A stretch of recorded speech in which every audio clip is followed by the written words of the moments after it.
அத்தியாயம் 3. சாத்வீக உணவு புற்றுநோய் தடுப்பிற்கான அமிர்தம்.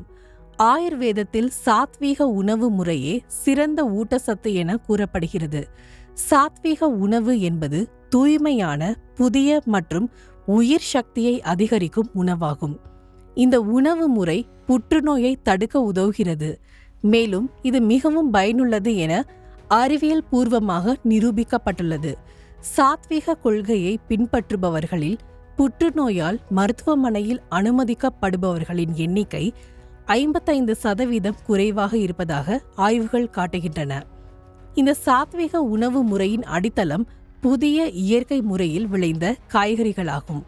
குறிப்பாக புரோக்கலி, காலிஃப்ளவர், முட்டைக்கோஸ் போன்ற காய்கறிகளில் சல்ஃபரோபேட் மற்றும் இண்டோல்-3 கார்பினோல் ஆகியவை உள்ளன.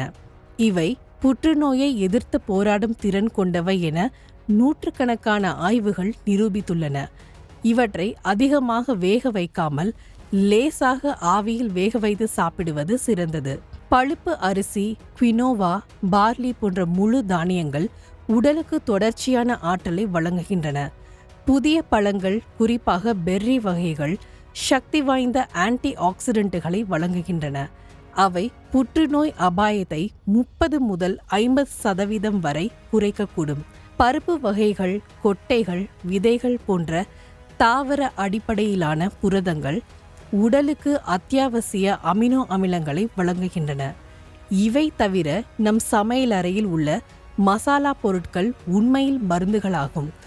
தினமும் ஒரு பூண்டு பல் சாப்பிடுவதால் வயிற்று புற்றுநோய் அபாயம் 50% குறைகிறது. பதப்படுத்தப்பட்ட உணவுகள், பதப்படுத்தப்பட்ட பொருட்கள், பொரித்த உணவுகளை தவிர்ப்பது மிகவும் முக்கியம். ஏனெனில் அவை உடலில் நச்சுக்களை உருவாக்கி புற்றுநோயை ஏற்படுத்துகின்றன.